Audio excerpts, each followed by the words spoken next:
future, talk radio will actually educate, inspire, and make you think.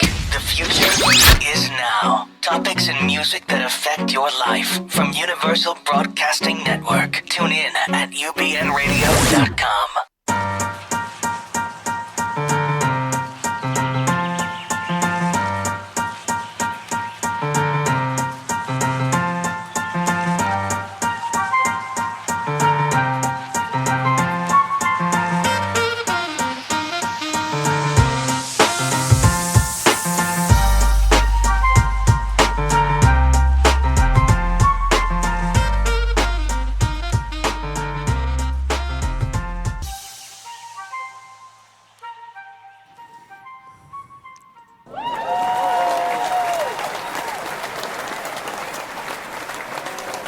Hello, everyone, and welcome to Dr. Judy WTF, and I'm Dr. Judy. And for those of you who have been tuning in, I really want to thank my audience. You guys are amazing. Your comments, your letters, your level of knowledge. One of the things that I teach people to do is think like a shrink, and I think that my audience is really catching on by the comments that I receive and by the call-in insights that I see that you are having, and I just wanted to thank you so much. I really very much appreciate you guys. And tonight's topic is going to be a controversial one. I think everybody will be able to relate to this one. It's about in-laws, issues, and boundaries. And really, maybe I should call it outlaws, because it sounds like in some cases, in-laws create a lot of wars and strife and relationship breakdowns. So this is a call-in show, folks, and please do call in with your in-law issues, whether it be you're being a mother-in-law, father-in-law, and having issues with your son or daughter-in-law, or vice versa. If you are a son, daughter, and you have issues with your parents-in-law, please ask away. And for those of you who do not know much about me and the Psychological Healing Center, just a little bit of background, because we're going to break this issue down a la mind map. And the mind map is something that I created to heal human disconnect. And today we're going to apply it to try to shed some light on healing in-law disconnect, because it's a big issue. And so I want to start by saying that the mind map is a system that I created back in the early 2000s, and it was a system to heal global disconnect. And so I went micro on the model, and I boiled it down to, I think we have a call, and I'll just finish the thought. I boiled it down to human disconnect. And so now we're going to talk about how parents-in-law and the in-law situation can sometimes be a disconnect. So hello, you're on the couch with Dr. Judy. Who's this, please? Hi. Hi. My name's Bonnie. I'm calling from Australia. Oh, nice to meet you. I'm sorry, your name again? Too. What is your Bonnie? name? Bonnie? Bonnie. Bunny. Okay, hi. Yeah. Thank you for calling Hi, in. All the way from Australia. I love it. Yeah. Okay. I listen to your show a lot. Thank you. I really just needed some advice. Sure. Yeah. With in-laws, I've been married for nearly 3 years. We've been together for 16 years. Okay. And we've got a child. She's she's just over 1.5. And I'm still coming to terms with a lot of things that I didn't realise. When I had my daughter, I thought it was a special time between me and my partner, and my in-laws took over because my partner has two sets of parents. Like both mum and dad have new partners. Gotcha. Yeah, so they took over in the way of they thought they'd go out and buy all their furniture for their own house for the baby. His mum thought she would like to quit work to look after the child without, discussing it. Checking in with you. Yeah. Yeah, so she's literally bought everything down to maternity pads, breast pads, bottles, even though I planned on breastfeeding. Quite passive-aggressive when she found out she wasn't invited first up the hospital when she was born. Yeah. And because of this, there hasn't been any contact with them for over a year. Wow. Okay. 1 Yeah. year. Yeah. Okay. And what does your husband or partner say? Is he your husband, He, partner? yeah, husband. Okay. So first he never, he couldn't see it because he never had a fight with his mum before, Okay. and they were extremely close. I didn't realise. Mm-hmm. But after stepping away, he realised that, yeah, what was really going on, like the manipulation and that from his mum. And Mm-hmm. at the moment, he wants to talk to her to set her straight. Okay. I'm just worried he'll fall back in the same trap Okay. So of not wait. being able to say anything. Before I forget, please, please, Yeah. please download the Peaceful Healing Dialogue off of my website, which you can quickly get to by Googling drjudywtf.com Yep. or psychologicalhealingcenter.com. It's in the forms section, and the Peaceful Healing Dialogue is really meant to have to be a tool, a communications tool, so that he can speak to her in a way that doesn't break things down even further. So pull it up and have him literally memorize it, or at least the key words, and then attempt a Yeah. dialogue. Yes. See, So we have spoken to her in the past and tried to set boundaries, but she's just exploded okay. each time. Okay. And she says things like, I'm selfish, I'm ungrateful, and really targets me. And my husband hasn't been able to say anything before. Okay. And I just got to the point where I thought to myself, I can't keep trying to get her to listen to me. She doesn't Yeah. want to listen to me. That's She right. doesn't. And I guess we're at that point, like our relationship is just going down the gurgler. And do you feel that on some level your husband is supporting you in that he's able to do a reality check and see that his mother is pretty inappropriate by not checking in with you and seeing what your intentions are about breastfeeding and childcare and Yeah, so on? I think he does understand now. He just doesn't want to listen to me Okay. because it brings up, he thinks it's the most hardest time in his life because he really realised, different personalities and what his mum was really like. Yeah. So he thinks it's just too hard. I don't want to go there. I don't want to listen to you. You need to deal with it by yourself. Okay. Yeah. And Okay. I'm just, yeah, yeah. That you need to deal with it by yourself? Is that what he's telling you? Yeah, he feels that he just can't listen to me, that I say the same things over again, and that I'm just really upset about what happened, and that's something, yeah. Okay, so I'm just going to talk a little bit in terms of the mind map model, and then we'll fit some things in here. So just in general, when a person gets married, their primary is their spouse. Is that clear?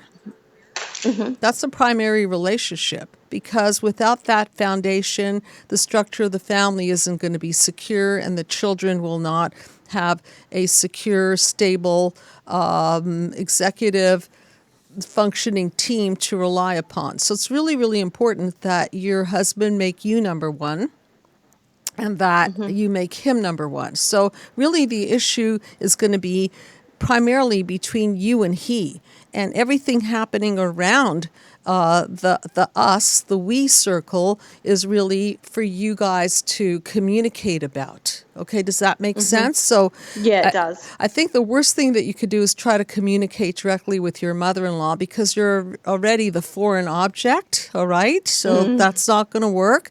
And the second thing to realize is that there were dynamics before you guys got married. And I don't know, was your husband... I didn't realise it. Yeah, We've been right, together for so right. long. So we don't know. So these are important concepts to keep in mind when we're talking about family feuding and in-laws and outlaws and so on. We have to understand the family dynamics. So if, for example, mother and son were enmeshed, Okay, if They this, were, definitely. well, a lucky guess, right? Okay, so if he was the golden child, if she leaned on him, Yeah.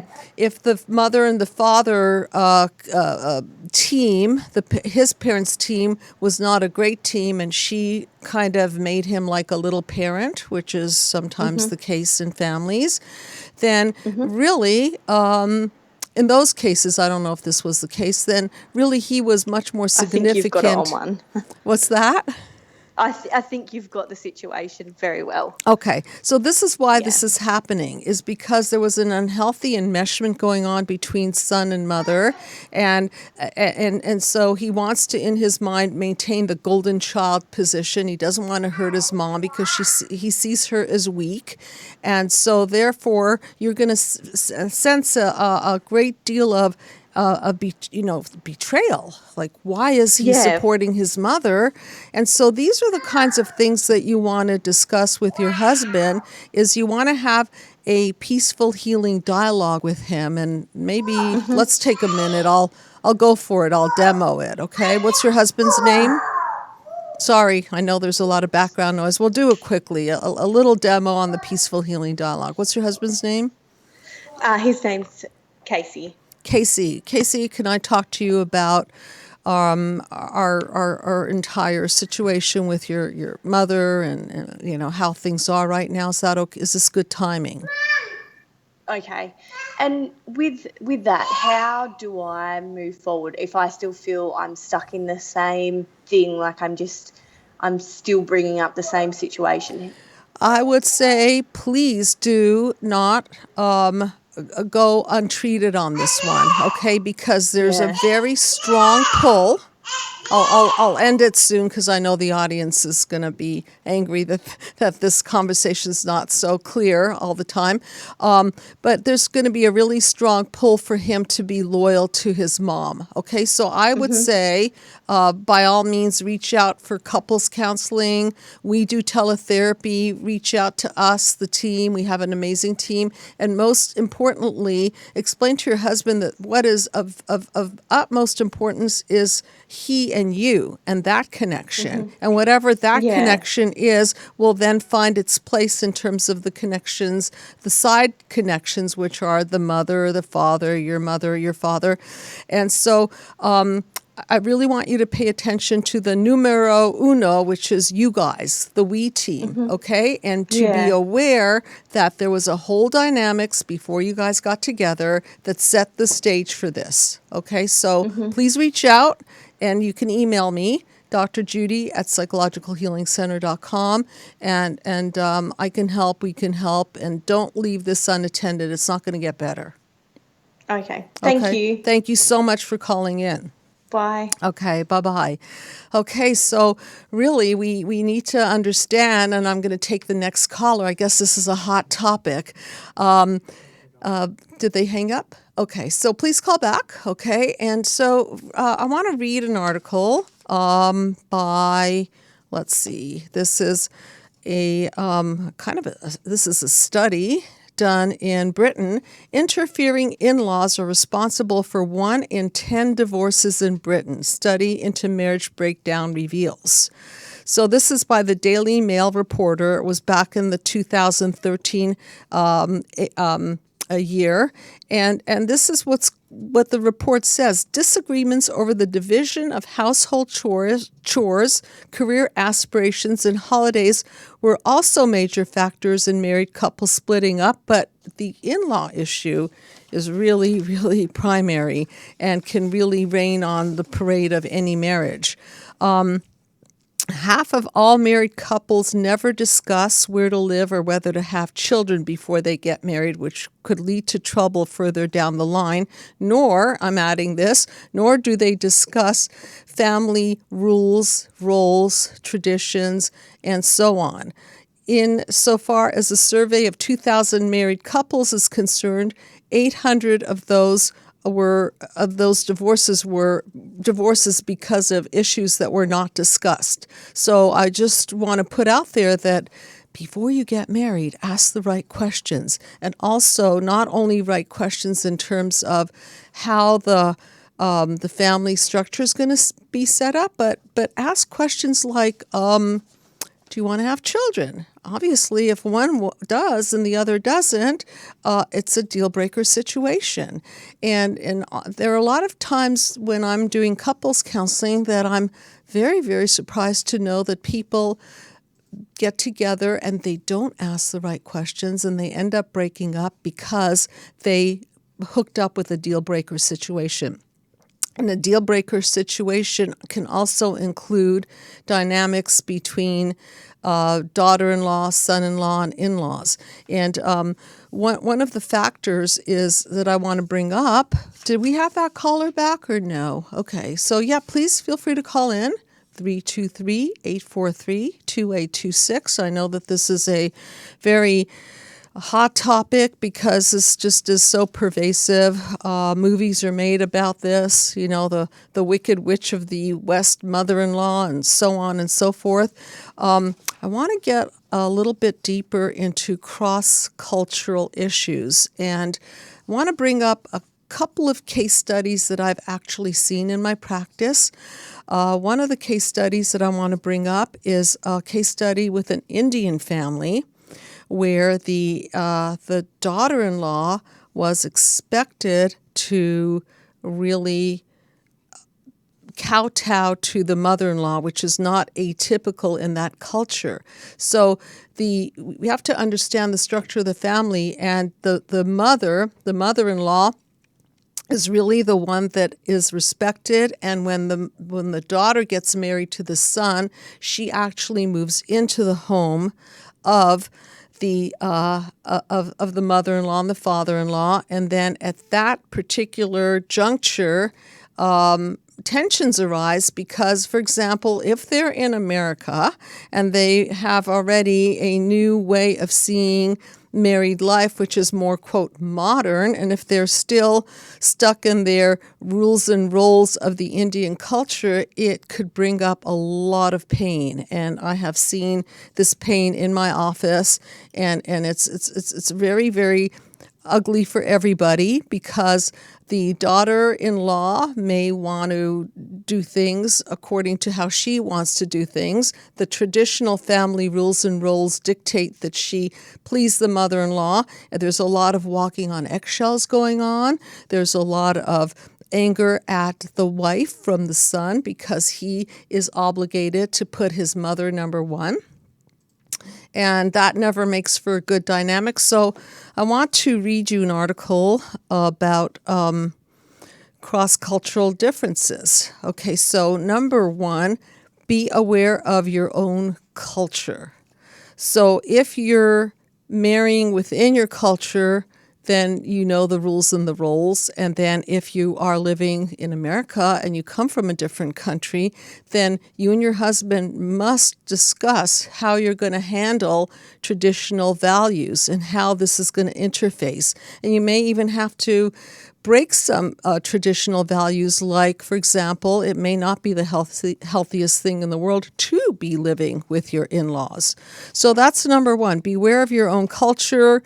Discuss potential cultural differences with your spouse. Ask them for a heads up regarding your in-laws and how their culture differs from yours. And this is in the case where you're marrying into another culture. Practice expectations regarding body language. For example, people in northern regions have personal space that is more distanced than people in southern regions. And sometimes that may be construed as cold. It may be construed as an insult or disconnect. So imagine somebody from Northern Europe meeting someone from Southern Europe, and now they're getting married, and the personal space is really different, and the family might think, well, I don't think she likes me very much because she stands so far away. She just gave me a cold handshake as opposed to a warm hug. So these are things that you want to discuss with your potential partner. You want to really understand what cultural rules and roles are even with regards to body language so that you don't misinterpret. In the mind map, I talk a lot about the cracked lens of perception. And so if you're going in with a certain cultural lens of perception and understanding the culture better through that lens, then you will not be triggered by body language. You will not be as triggered by certain customs and so on that might appear to you different. And so the differences can just be that. They can just be differences as opposed to slights and insults. Here's another very important one. When in Rome, do as the Romans do. So if you're having your in-laws over and they're of a different culture, it's a good idea to serve appropriate food and drinks. If the culture dictates that there should be no alcohol, well, then you're not going to bring the bottle of wine and put it on the table. If, for example, you're marrying somebody with values of kosher, then you're not going to be serving pork at the dinner table. So it's really, really important to understand and study these things and respect the people. That doesn't mean you have to change your life, but it does mean that you need to take into consideration other people's lifestyles and be respectful. Another area to look at in terms of respect so that you don't trigger the family dynamics is to dress appropriately for in-laws from different cultural backgrounds. And this is not a matter of telling somebody what to do, although it can be construed as this. Look at it from the lens of respect, because there are certain cultures that will not really favor hot shorts or mini skirts or so on and so forth. So for those family occasions, again, you want to find out what is the proper dress code. When you go home, do whatever you want. But when you're around your in-laws, it's a good idea to not trigger these feelings. Another area that you might want to consider is to take precautions with gifts. So, for example, in some cultures, certain gifts can be seen as offensive. For example, in some Chinese cultures, pointy objects like knives or scissors imply separation. There also may be customs regarding how and when gifts are presented in different cultures. For example, for holidays and birthdays, make sure that you're appropriate in your gift-giving style. I know this sounds complicated, but if you just take some time to learn a little bit more about your future spouses or your spouse's background, it can really, really save you a lot of conflict. I would like to hear more from you because this is a topic that comes up in discussion a lot in the treatment room. And one aspect that I want to talk about is the What the Freud, which is the name of the show, and how these conflicts are sort of set up already as the domino effect. Because let's say that you come from a certain family and the dynamics are such that your mother, father, let's say they're alcoholics, okay? And then you marry somebody who drinks a lot. Well, believe it or not, they might be disapproving that your wife is drinking, where actually they even set up the atmosphere for that sort of family dynamics to take place. And so now you have a situation where you've done a WTF, or what the Freud, or a repetition principle, and you've married somebody very much like your mother or like your father. And so there is your in-law staring at him or herself in the face in the form of her son or daughter-in-law. And so you can imagine how trigger-happy this situation can be. So let's go back to the mind map for a moment, okay, so that you can see it more clearly and understand how these dots connect. And so here's what it looks like in terms of in-laws and triggers. Is let's say that your parents caused you certain wounds of childhood. Let's say that you've been wounded by being verbally abused, or you've been wounded by being beaten, or the 5 childhood wounds that I talk a lot about is verbal abuse, physical abuse, sexual abuse, neglect, and smothering. And so if these wounds of childhood have already been imprinted upon you, and then out of these wounds you make unhealthy choices, because, again, we're going to go back to the cause of why you make these choices, because you're copying off the blueprint of your family of origin, then what's going to happen is that you may pick your spouse according to your wounds of childhood. And so your wounded parents are setting you up to pick a wounded spouse. You bring him or her into the picture, and the parents may have a really bad reaction to this. So you can see that their wounds may be activated by this newcomer's behavior and may trigger them in the sense that it'll trigger some of their own core beliefs, like, for example, the daughter-in-law might make them feel like they're not important enough because they're not. The daughter-in-law may be taking too much of your time, or the daughter-in-law or the son-in-law might make their parents feel triggered in the department of feeling stupid because they might be bringing into the picture somebody who speaks their mind, or somebody who's very educated, and they feel intimidated by that person. So can you see how these layers of complications can really be a breeding ground for all kinds of triggers and situations? So please call in, and I want to hear from you, because this is very, very multi-layered with cultural expectations and grand expectations of the spouse that's supposed to be the little king or queen's partner, and they better be perfect, and so on and so forth. So please call in 323-843-2826. So the mind map is really a pathway to healing. And so the number one recommendation is that before you sign on for a long-term relationship such as marriage, and before you bring children into the situation, you really want to understand what your needs are and what's healthy for you, and clean up anything that is not healthy in your life. Unhealthy blueprints, unhealthy reactions, unhealthy habits, unhealthy thoughts, unhealthy core beliefs. Because if you do that, then you're already going to be in a better position to invite somebody into your life that is going to be a healthier partner, a healthier parent for your children, and also coming into the situation with healthier boundaries.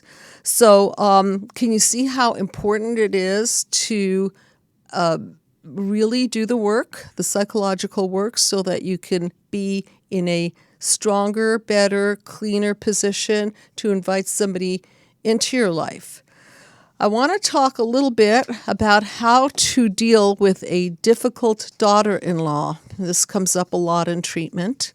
And so this is an article, 8 steps on how to deal with a difficult daughter-in-law. So, number 1, don't assume that if you're a parent, don't assume that your opinion matters more. It's just a really bad place to start. If your son or daughter has chosen, if your son has chosen a woman into his life, she is the it person. She is the number one. So going against this person is just not going to be a good idea, because it's going to result in a great big clash. And if push comes to shove, your son is going to choose the woman over mom and dad. So be very cognizant of that. So number 1, respect your child's choice.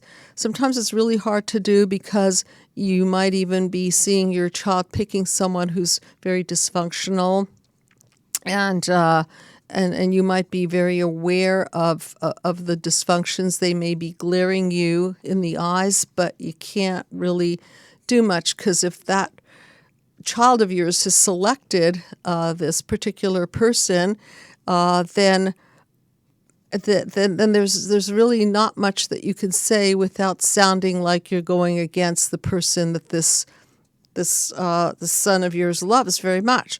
So your son and daughter loves this woman no matter that you can't understand what he sees in her. Remember the old song, when a man loves a woman.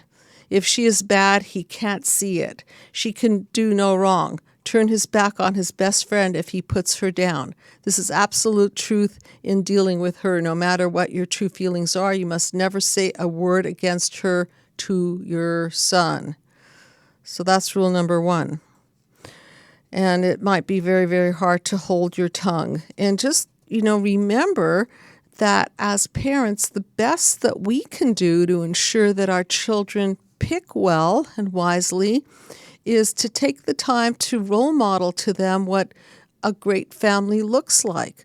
And if it's important to you that your son or daughter have certain values and habits and so on, then you can't expect that if you don't model that they're going to end up with that. So be realistic in what you've taught your children. And if you didn't teach your children, then you're probably looking at what you didn't teach your children, and they're picking choices that may not now seem very healthy for him and the family.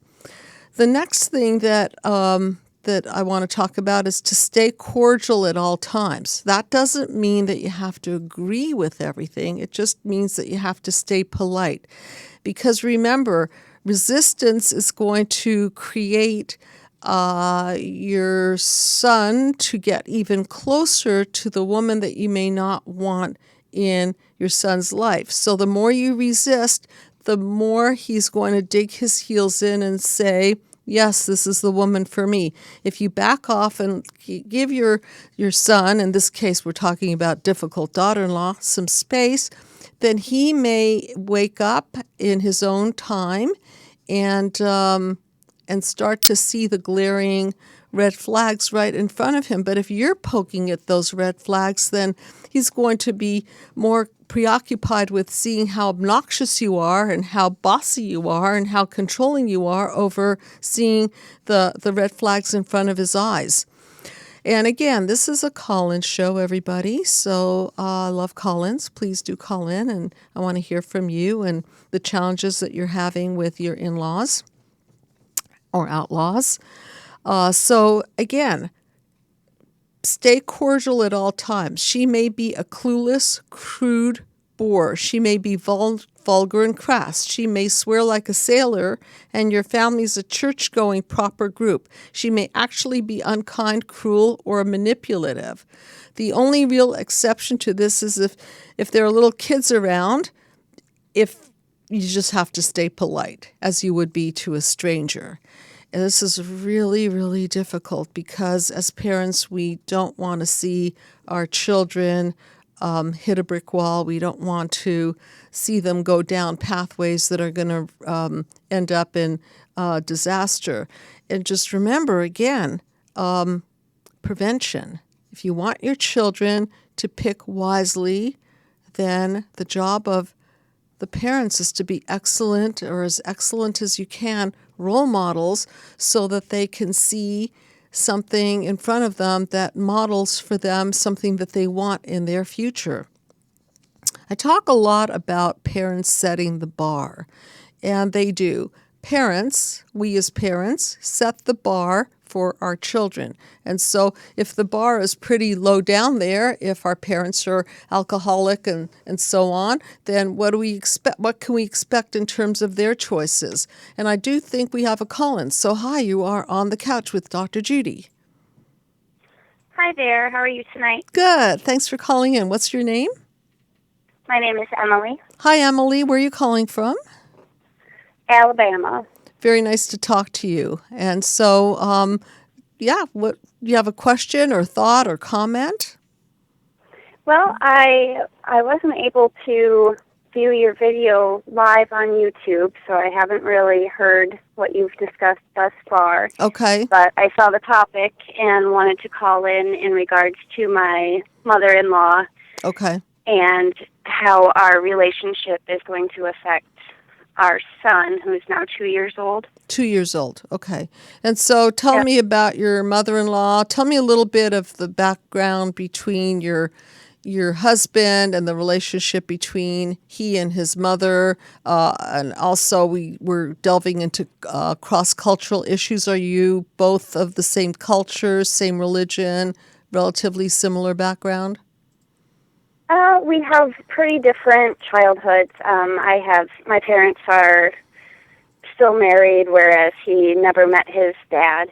Okay. His mom is definitely has narcissistic tendencies, Okay. and their relationship has always been a roller coaster. He's always been fighting for her attention, but never really getting enough to be satisfied in that mother-son relationship. I see.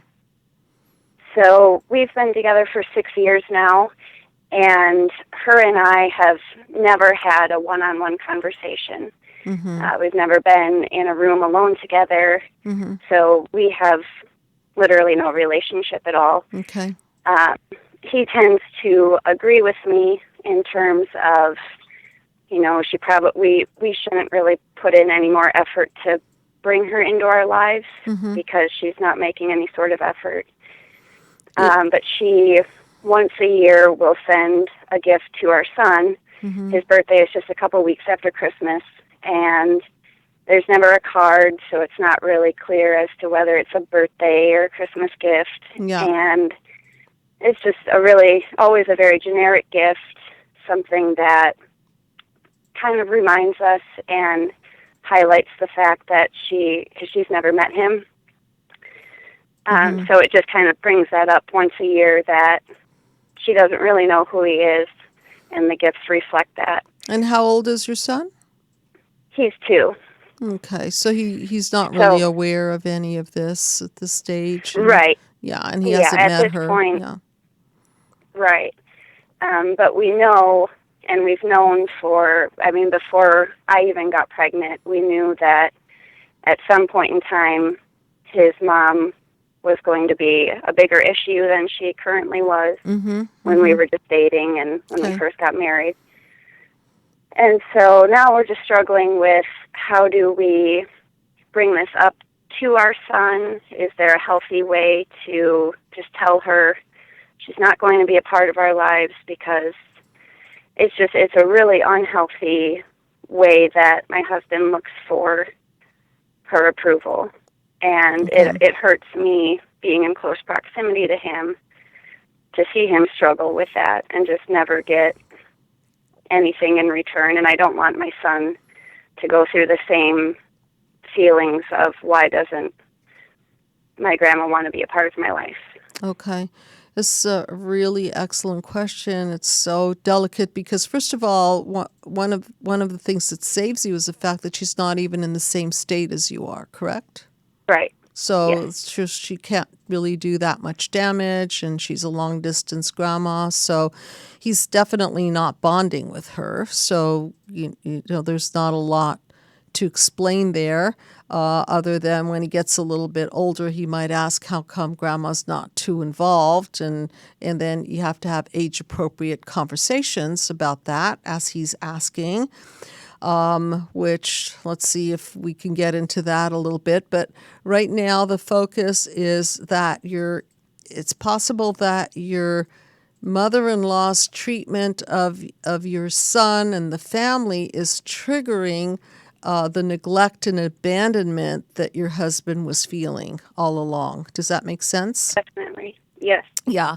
So I really am a big fan of going back to the cause and the blueprint, because what's really on the table here is a lot of unfinished business between your husband, his mother, his absentee father, the negative core beliefs that he incorporated into the fiber of his being, which I talk a lot in my book, Be the Cause Healing Human Disconnect, which is available through my website and on Amazon, which I really highly recommend that you get, because it really will connect the dots for everyone. And so this is not just about how she's treating him and the family in the here and now. This is a bunch of incomplete business that just, the old wounds are just being ripped open all the time when this gift arrives, and it's just kind of generic and empty and meaningless, and reminding of your husband how empty and meaningless the relationship is. And so I think that's what's really worth looking into, more than how she treats your son and you, because she's not going to change. This is not going to stop. So, right? I mean, she's kind of hurting herself, because as she grows older, she will need her children to be available emotionally, maybe even physically. And if she's not investing into the family, well, the family's not going to invest in her. And if she truly is that narcissistically wounded, then she will not be able to connect those dots at all, and she'll just continue her way of distancing and not being involved and not being emotionally generous. And so, again, how are you going to deal with this with your son is your question, right? Yeah. Yeah, and she is, just as a side note, she's very involved with my husband's half-brother and his 3 kids.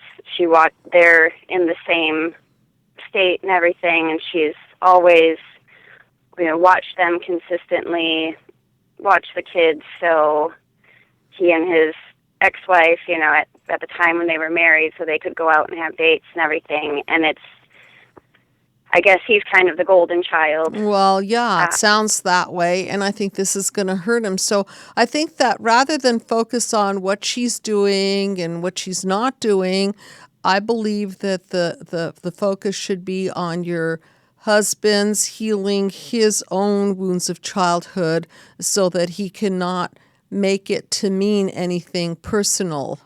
Core beliefs that narcissistic parents leave children with are core beliefs such as you're not special, you're not important, you're not lovable. Okay? Mm-hmm. And this is what's being triggered, and this is what needs to be healed. And I don't know anything about your parents. What are your parents like? They are very conservative. We had I don't know, I guess I could best describe it by, it was just kind of a don't ask, don't tell relationship growing up. Okay, so there's cutoff there also, right? Absolutely. Okay. And my husband kind of idealized my relationship with my parents in the beginning, and we had a very, what seemed like on the surface, a healthy relationship with them, and I feel like he really got a lot out of that. And then as time went on, we had more honest conversations with them, and some of our honest conversations led to like 6 months of not talking at all. Wow. Okay. So this is another thing. Expectations. Your husband seems like he's dying to have parents, healthier parents. Yes. And your parents seemed like those people to him. And now there's been a big letdown, and he doesn't have necessarily the emotional tools and I call them psychological vitamins, right? That he was supposed to get from healthy parents. And so I really think that this is going to be the inside job. And so your parents and his mother are going to be on the sidelines, and what you guys create together as a family is going to be of utmost importance to your son. And that's what he's going to blueprint off of. And if grandma's not that involved, then at some point you can let him know, that some people don't have the same ability to love and care as everyone else. And it'll be a learning lesson for him. Some people are warm-hearted. Some people are open-hearted. Some people don't have the wherewithal to be givers.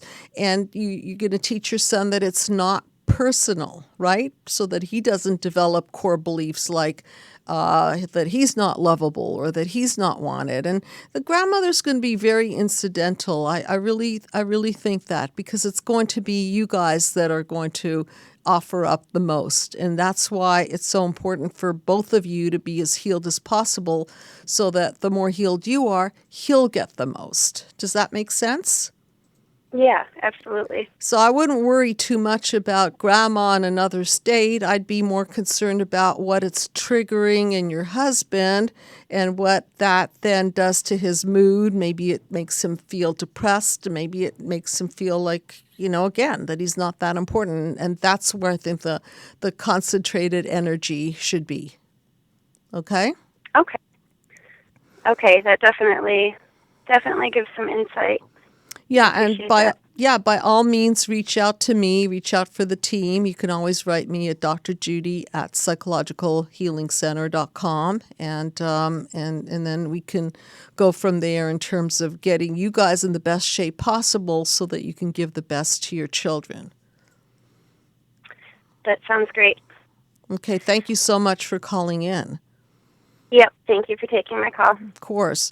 So there's a great example of how the in-law, right, is interfering with the marriage, and so again, it's going to draw attention away from the marriage, because that her husband is going to be so focused on his mother, and again, it seems like an enmeshment there, because the mother didn't give a lot, and so he didn't have a father, and so he probably put a lot of energy into narcissistic mother and being the supply there, and so this is going to infect the relationship. So again, I really encourage everyone who's in this situation to erect boundaries, and the boundaries that exist out there is anywhere from polite contact to really low contact to no contact in cases where the situation is really, really poisonous. So when it comes to daughter-in-law, mother-in-law, father-in-law, son-in-law, please understand that there are a lot of factors involved and triggers involved and cultural issues involved and expectations involved. And so this is just something that you have to speak about before you get married. And I think we have another call-in. Hi, you're on the couch with Dr. Judy. What's your name, please?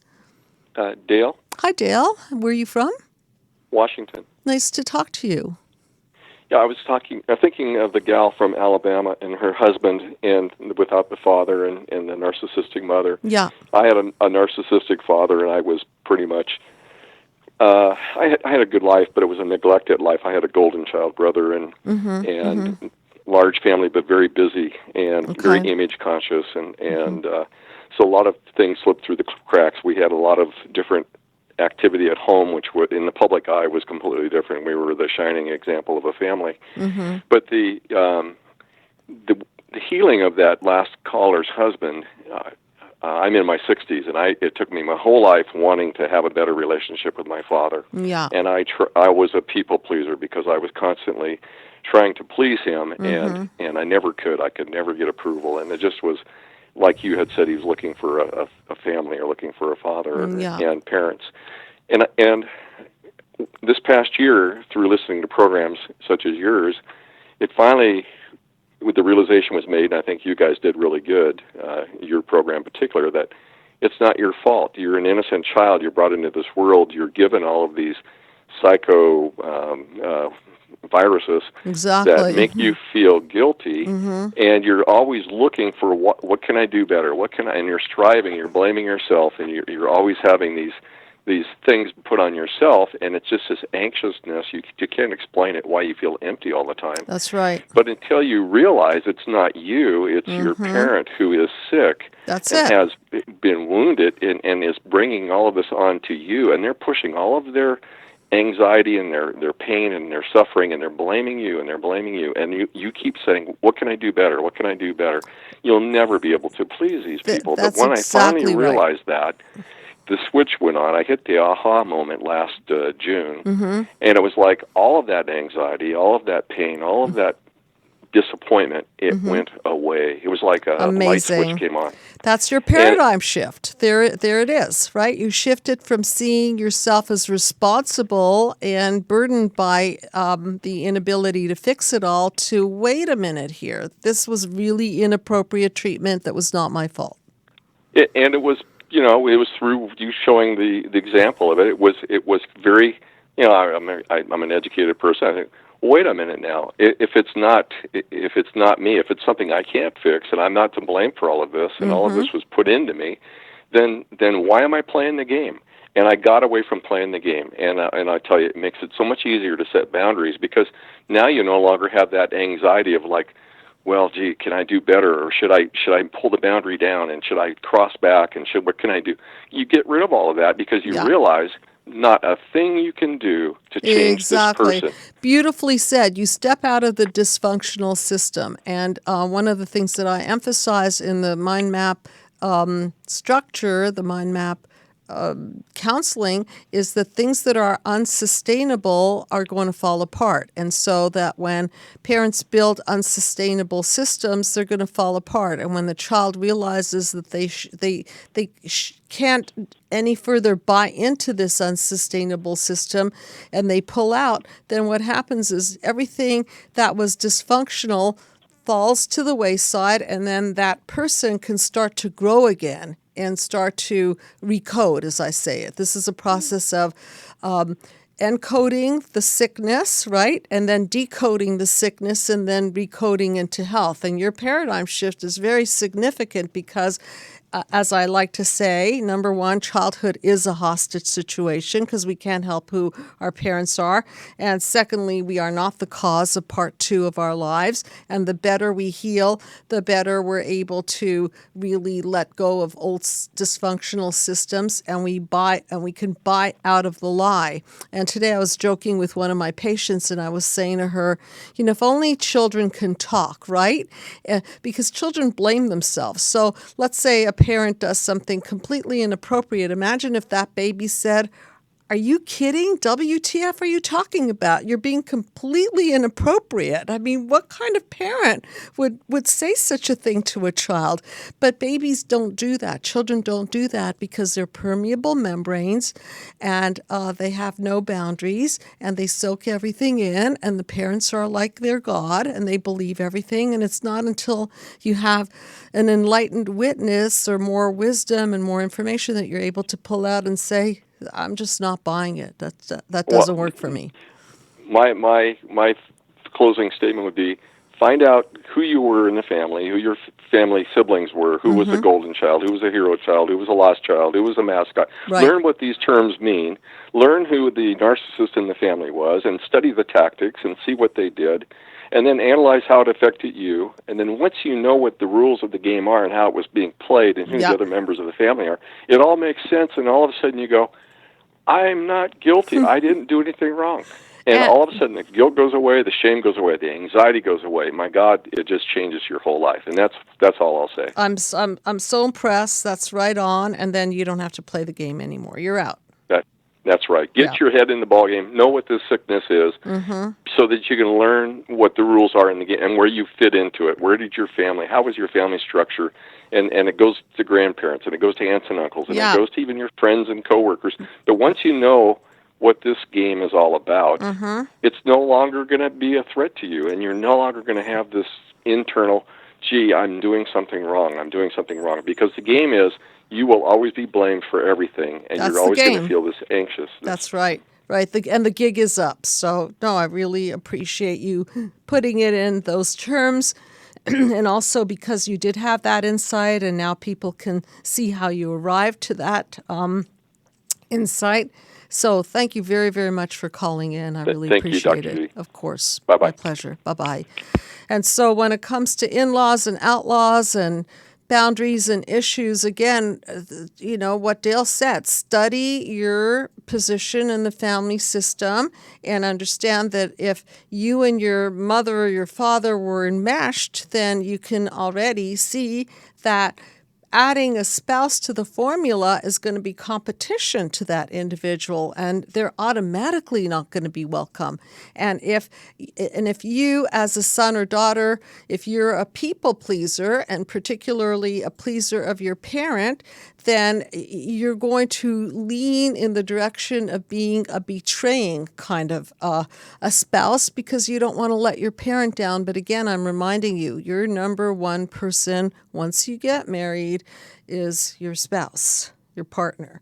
So with that said, I want to do a quick rundown of Shrink That Tune. And I have it here somewhere in my mess of notes. Okay, so this is a song by Huey Lewis called Mother-in-Law. How appropriate. Okay, so I'm going to shrink this quickly. Mother-in-law, mother-in-law, the worst person I know. Mother-in-law, mother-in-law, she worries me so. Mother-in-law, mother-in-law, if she leaves us alone, we could have a happy home. Sent from down below. Mother-in-law, mother-in-law. Satan should be her name. Mother-in-law, mother-in-law, to me they're about the same. Mother-in-law, mother-in-law. Every time I open my mouth, she steps in trying to put me out. How could you stoop so low, mother-in-law, mother-in-law? Come home with my pay, mother-in-law, mother-in-law. She asks me what I made. She thinks her advice is a contribution. If she would leave, that would be the solution. Don't come back no more, mother-in-law, mother-in-law.